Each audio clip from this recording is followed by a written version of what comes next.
안녕하십니까, 박성호입니다. 블라디미르 푸틴 러시아 대통령은 최근 5, 6년 동안 각종 극초음속 미사일 전력 증강에 주력해왔습니다. 2020년에는 찌르콘 극초음속 미사일 실험으로 자신의 68세 생일을 자축했습니다. 찌르콘은 마하 7의 속도에 사정거리가 350km에 달합니다. 수상 전투함에서 보통 발사되는데 초고속 비행 중에 변칙 기동이 가능해 요격이 거의 불가능하다고 합니다. 푸틴은 종종 자신이 직접 신형 미사일 발사를 챙기는 모습을 보여주면서 미국과 서유럽에 대해 위세를 과시했습니다. 푸틴은 힘이 곧 정의라는 신념을 가지고 있습니다. 2월 24일 러시아가 우크라이나 침공을 개시하면서 단순 전력 비교는 아무 의미가 없었습니다. 병력과 장비 모두 러시아가 압도적 우세지만 전쟁 양상이 예상을 완전히 빗나갔습니다. 현대전의 양상을 바꿔놓은 걸프전과도 확연히 달랐습니다. 사이버 공격의 심리전, 원거리 선제 타격으로 시작돼 어떻게 대응할지 초반부터 넋을 빼는 식으로 이루어졌습니다. 이번에 러시아는 그동안 개발해온 각종 정밀 유도 무기들을 실전에서 성공적으로 테스트하는 결과를 거뒀습니다. 스탠드오프, 즉 보이지 않는 먼 곳에서 발사하는 무기들은 가장 효과적이고 위험 부담 없이 초반의 군사적 목표를 달성하는 수단이었습니다. 2월 24일 러시아군은 지상, 해상, 공중에서 스탠드오프 미사일들을 퍼부었습니다. 흑해 항구도시 오데사에 있는 우크라이나군의 지휘 통제, 방공 미사일 기지, 10여 개 활주로를 박살냈습니다. 초장부터 우크라이나군의 방어 능력을 괴멸시켰습니다. 러시아군은 크루즈 미사일 3M14 칼리브르 30기의 위력을 다시 한번 과시했습니다. 칼리브르 미사일은 시리아 내전 때 러시아 해군이 한번 실전에 투입했던 무기입니다. 990파운드의 고폭탄을 장착한 3M14 칼리브르 미사일은 아음속으로 930에서 1550마일의 사정거리를 자랑합니다. 3M14는 대함 크루즈 미사일, 대잠 미사일도 아우르는 칼리브르 시리즈의 파생형입니다. 수직 발사 시스템에서 발사되는 이 미사일은 수상 전투함과 잠수함에도 탑재가 가능합니다. 이번에 우크라이나를 강타한 칼리브르는 흑해 해군 전투함에서 발사됐습니다. 러시아군은 이번에 74대 고정익 항공기와 폭격기를 동원했습니다. 투폴레프 160 블랙잭, 투폴레프 95 MS 베어 H, 투폴레프 23 M3 백파이어 CS 같은 기종입니다. 이 가운데 투폴레프 160과 투폴레프 95 MS는 크루즈 미사일을 탑재합니다. 크루즈 미사일은 두 가지인데 우선 KH-101을 코디악으로 1840에서 2480마일의 사정거리에 스텔스 성능을 지닌 아음속 미사일입니다. 이는 시리아에서 러시아 공군에 의해 실전에 투입된 바 있습니다.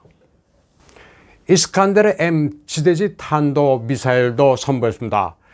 펜타곤에 따르면 러시아군은 2월 24일 공격을 개시하면서 100여 발을 발사했습니다. 9K720 이스칸데르 M은 단거리 탄도탄으로 러시아가 우크라이나 국경에 투입한 여러 미사일 중 하나입니다. 이 미사일은 사정거리가 310마일로 1500파운드의 고폭탄 탄두를 장착합니다. 이스칸데르 K도 투입됐습니다. 이스칸데르의 파생형 중 하나로 9M728이란 순항 미사일을 발사하며 통상적으로 이동 발사 차량에 탑재돼 이동합니다. 이스칸데르 K는 개전 초기 적의 주요 목표물을 타격하는데 안성맞춤인 무기입니다. SS-21 스카랍이라고도 불리는 또치카 이동 단거리 탄도미사일도 사용됐습니다. 단거리 프로그 지대지 미사일의 최신 버전으로 9N123K라고도 불리는 자탄 탄두로 무장되어 있습니다. 사거리는 75마일로 1000파운드에 이르는 다양한 종류의 탄두도 장착이 가능합니다. KH-31P라고 하는 적의 레이더에서 발사되는 전파를 따라 유도되는 초음속 미사일도 동원됐습니다. 이는 원래 미국의 패트리엇 미사일 포대를 공격하기 위해 개발된 미사일입니다. 그리고 보통 수호이 24, 수호이 34 같은 공격기에 장착됩니다. 150마일의 사정거리와 함께 고고도를 날면서 발사됩니다. 러시아군의 기세는 파죽지세와 같았습니다. 하지만 우크라이나군이 예상외로 강하게 저항하면서 러시아군의 피해도 만만치 않습니다. 진공 첫날에 러시아군 전차 150대가 격파됐고 2,800명이 전사했습니다. 3면에서 밀고 들어가면서 우크라이나 육해 공군 기지를 무력화하긴 했지만 상당한 대가를 치렀습니다. 우크라이나 공군 사령부에 따르면 러시아 군용기도 곳곳에서 격추됐습니다. 비니차에서는 우크라이나의 수호이-27이 러시아군 수호이-25를 격추시켰습니다. 또 우크라이나의 S-300 방공미사일이 러시아의 수호이-25와 헬기 한 대를 격추했고, 바실키프 부근에서는 우크라이나의 수호이-27이 러시아의 일류신 76을 격추했습니다. 그러나 큰 그림을 보면 이제 키예프 함락이 목전으로 다가왔습니다. 러시아군은 이미 키예프에 진입했습니다. 푸틴 러시아 대통령은 우크라이나군의 젤렌스키 정부를 전복하라고 촉구했습니다. 나치나 다름없는 젤렌스키가 군인들을 인간 방패로 쓰려 한다고 말했습니다.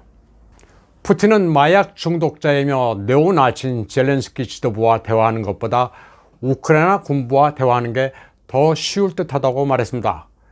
이에 대해 젤렌스키 대통령은 우크라이나 중립방어과 관련해 러시아와 마주 앉아 대화를 할 준비가 되어 있다고 말했습니다. 젤렌스키는 우크라이나인들의 사륙을 막기 위해 대화를 하자고 말했습니다.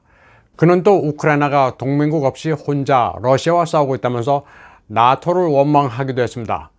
그는 유럽이 러시아의 침략을 멈추게 할 충분한 능력이 있으면서 그저 바라만 보고 있다고 말했습니다. 유럽 국가들이 러시아인에 대한 비자 발급을 중지하고 러시아를 스위프트 결제 시스템에서 퇴출시켜 완전히 고립시켜야 한다고 주장했습니다. 대사 소환과 석유 금수 조치, 공역 폐쇄도 이루어져야 한다고 말했습니다. 우크라이나는 물론이고 전 유럽에 러시아가 위협을 하고 있는데 왜 이런 카드를 가지고 있으면서 가만히 있느냐고 통탄했습니다. 줄 사람은 생각도 안 하는데 김치 국물만 마시고 있는 셈입니다. 유럽연합은 러시아와 싸울 의사가 거의 없습니다. 독일이 나서서 대러시아 제재를 가로막고 있다고 도이체벨레가 보도할 정도입니다. 이에 대해 크렘린은 우크라이나 대표와 대화하기 위해 협상팀을 벨라루시 민스크에 파견할 용의가 있다고 밝혔습니다. 그러나 러시아는 단호한 조건을 내놨습니다. 세르게이 라브로프 러시아 외교부장은 대화를 하려면 먼저 총을 내려놓으라고 촉구했습니다. 민간인에게 총을 들고 저항하라고 부추기지 말라는 겁니다. 그러나 젤렌스키는 우크라이나 시민 총동원령을 내리고 러시아에 맞서 무장 저항을 하라고 촉구했습니다. 그리고 18세에서 60세까지의 남성에 대해 출국 금지령을 내렸습니다. 우크라이나는 러시아의 침공이 개시되자 키예프에서만 8,000장의 총기를 예벽에 배포했습니다. 이제 우크라이나 사태는 어떤 형태로 끝날지가 관심사입니다. 푸틴의 작전 계획처럼 비무장이 제대로 이루어져 우크라이나 군이 총을 내려놓고 항복할지, 아니면 시민들까지 합세해 시가전을 벌일지가 관건입니다. 다만 시가전이 벌어질 경우 인명피해가 따르기 때문에 푸틴으로서는 큰 부담입니다. 러시아에서 네 번째로 큰 도시 예카체린부르크의 반전 시위입니다. 지금 러시아 전역에서는 반전 시위가 일어나고 있습니다. 예카체린부르크 외에도 모스크바, 상트페테르부르크, 까잔, 무르만스크, 칼리닝그라드 등지에서 최소 수백 명 규모의 군중들이 푸틴의 우크라이나 작전을 비난하면서 전쟁을 멈추라고 외치고 있습니다. 또 인기 래퍼가 항의의 뜻으로 이미 팔린 콘서트 티켓을 환불까지 해주면서 반전 여론은 더욱 확산되고 있습니다. 이 화면들은 러시아 TV들도 보도하고 있습니다. 러시아는 정보 통제를 하는 국가가 아니라서 반전 여론은 계속 확산되고 있습니다. 푸틴으로서는 상당한 부담입니다. 코미디, 즉 희극으로 시작한 젤렌스키는 이제 비극적 종말을 맞을 가능성이 큽니다. 세계사에서 다시는 없을 코미디입니다. 애당초 코미디 드라마를 보고 그를 선택한 우크라이나 국민들도 황당합니다. Servant of the People, 슬로가 나로드, 즉 국민의 종이란 제목과 정당명에 그대로 넘어갔습니다. 그가 대통령이 된 이유는 부자는 악하고 서민 출신은 선하다는 환상 때문입니다. 최근 우크라이나의 운명은 그의 이미지와 비슷합니다. 국민의 종에 출연한 난닝구 차림의 서민 이미지, 미넨에서 서방 각국에 구해달라고 호소하는 말쑥한 모습, 그리고 티셔츠에 면도도 안 한 모습으로 키예프 시민들에게 항전을 호소하는 이미지가 그렇습니다. 지도자의 선택은 국가 운명을 좌우합니다. 오늘 방송은 여기까지 하겠습니다. 시청해주신 여러분 감사합니다.